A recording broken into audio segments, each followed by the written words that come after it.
everybody, and welcome back to the Scale with Joy show. I'm here with Alison Begor, and she is a leadership coach and really an expert in helping people who are growing and scaling their business multiply themselves within their organization so it doesn't all fall on them. Doesn't that sound lovely? So, Alison, thank you so much for being here.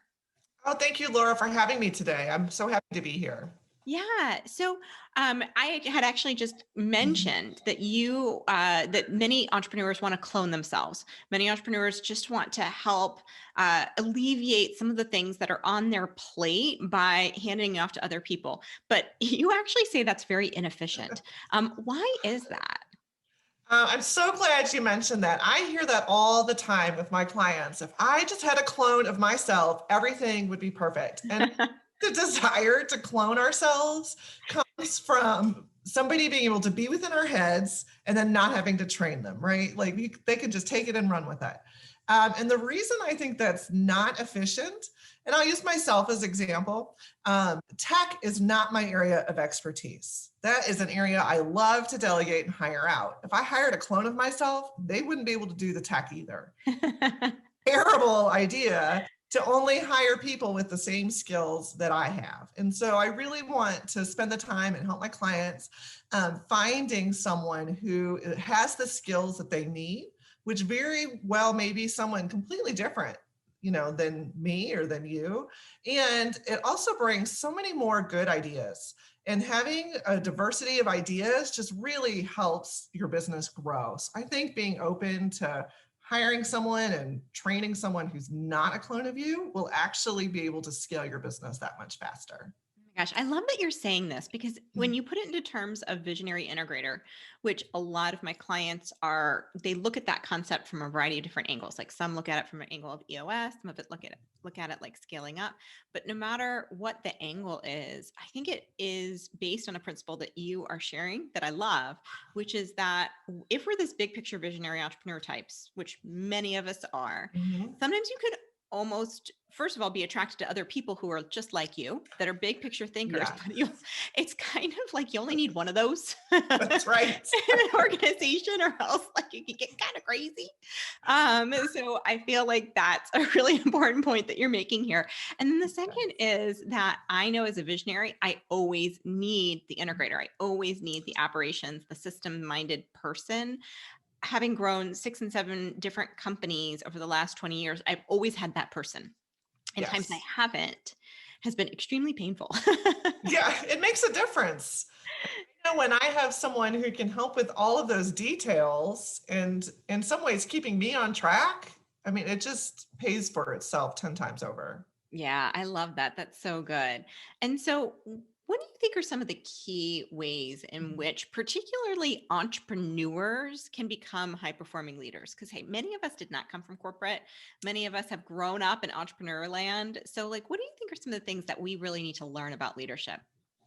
I think what's helpful to learn about leadership, probably the first thing is that not everybody wants to be an entrepreneur. And so it's okay to hire people for your team who that's what they want. They want to work for the big visionaries and small businesses that they believe in and can get behind.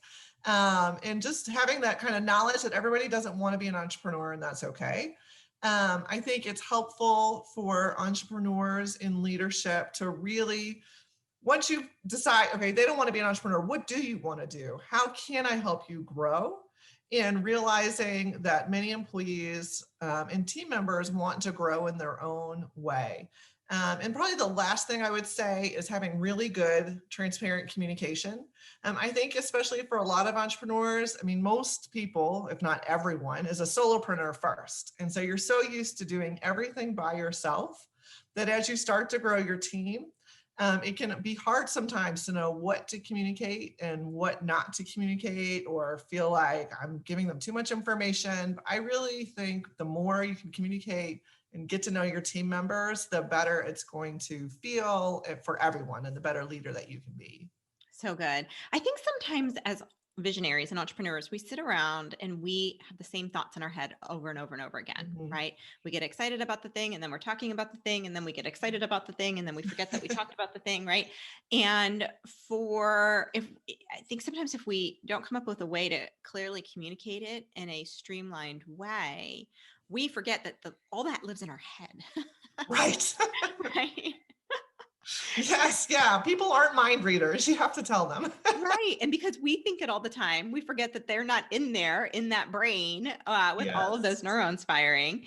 And so I love that you're saying over communicate. And I have found repetition personally Yes. is really, really good, is to remind somebody over and over again what it is that we're working towards, why we're doing it, what the mission and the vision is behind it. So I think what you're saying about repetition and communication is awesome. Is there any other a component to being a high performance leader that you have found particularly useful when it comes to coaching entrepreneurs? Um, well, I wanted to mention one thing that you said about mission and vision that came up for me for leadership is that it's good when you're over communicating in the repetition to tie your employee goals to your mission and vision. Mm. Everything is integrated together. So I think that's a good component for leaders.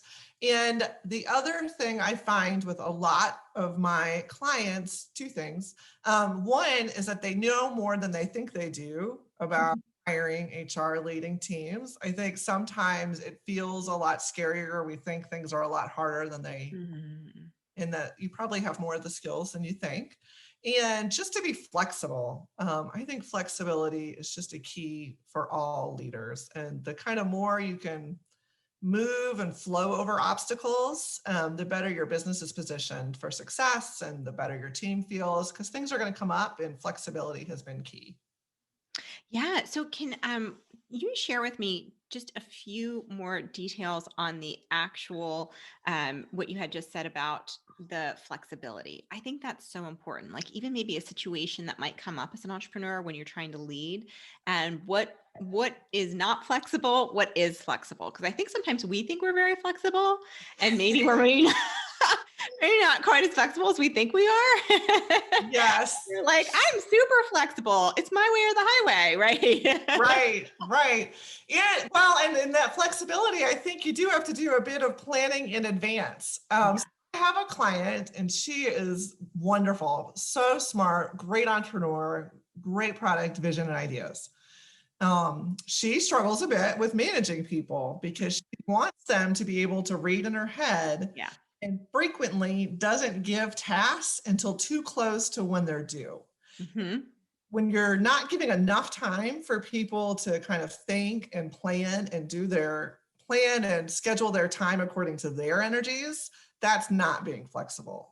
So I think that's one way where you think, well, I'm flexible, but I'm going to call you and I want something in 24 hours and I'm not really considering whether your kids have a snow day and are schooling virtually from home and your water pipes are frozen, or like there are going to be a lot of things going on for people. So building in kind of that leeway time is something that she and I have worked on so that it's not immediately out of her head wanting to be implemented within 24 hours. Which is so good that you're bringing that up, because being a quick start as an entrepreneur actually is part of what has made us successful, right? Right, It's part right. of what has brought in the bacon up until a certain point when you outgrow it. And I also love that you're talking about energies, because being a quick start or waiting until we need to make the decision and making the decision sometimes as entrepreneurs is how we work and Yes. how our energy operates best. But we forget that other people have a different way of managing their own energy, not just their time. But I like what you're saying about how they work best. Yes. And that's something I love to ask new team members is how do you work best? Mm. Because some people need more processing time to come up with the ideas or to organize a project, and then they can go really fast. Some people communicate differently, so they'd rather have a conversation like this about what you want to get done, and some would rather read it in an email. So I think it's useful to have those conversations with employees. I also recommend meeting with employees either weekly or bi-weekly, because I think that helps just keep that timeline in there so that as you're having your quick start ideas, you can pass them on in a timely fashion without it always feeling last minute. Yeah. Any other tips around meetings? Like any really good meeting hacks so many entrepreneurs, myself included, this I've been known to say this is just like, oh, the team meeting. Yes. Right. I mean, my first hack is don't have a meeting if you don't need one. I think too many people schedule too many meetings and they're just not all necessary.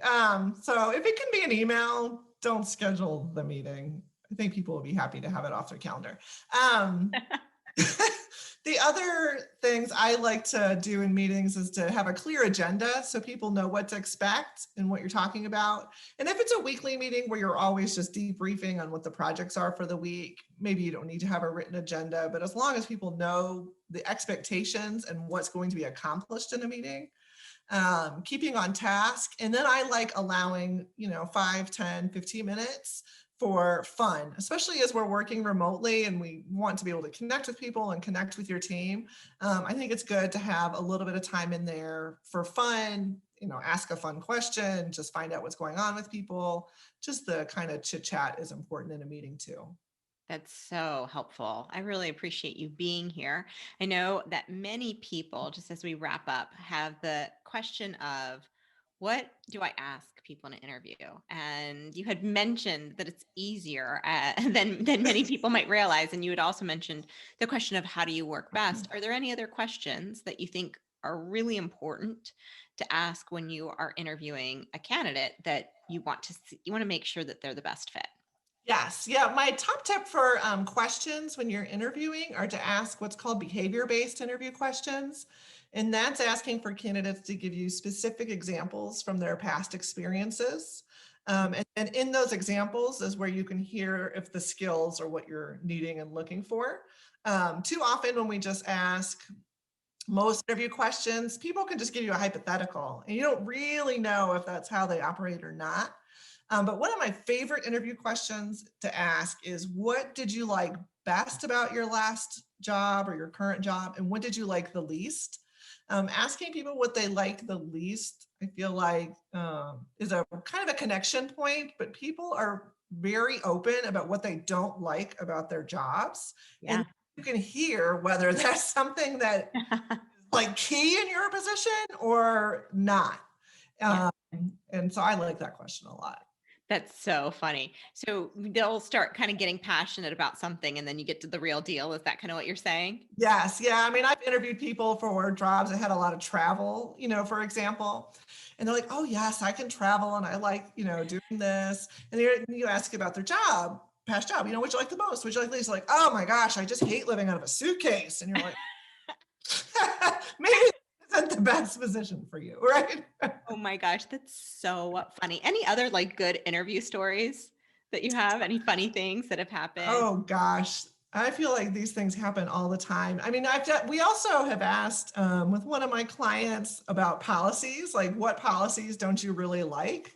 Oh, Ask that of people who are, administrative positions or people who've had to enforce policies in small businesses. And the types of things they tell you that they don't like too is really funny. We've had people, I can't remember now the specifics, but there was definitely once where somebody brought up a policy that was kind of a big deal to this business. And it was one that they don't like and they don't like enforcing. And it was like, maybe you shouldn't have said that, but.